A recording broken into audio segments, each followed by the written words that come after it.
Pome a pensar na bala asasina que eles foron disparar. Foi no Ferrol, moito tempo atrás, cando as ondas do poder intentaron arrincar a semente da loita socialista e sindical por unha patria libre que eles seguen a explotar. Ti perdiches a vida, desperdelas moito máis. Tranquilo, compañeiro, o exemplo curará.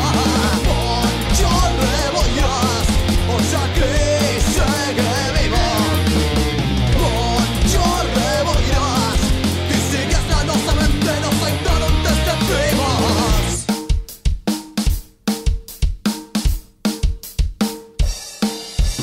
Foi de madrugada, ás 2 da mañán, acordona o edificio a político social.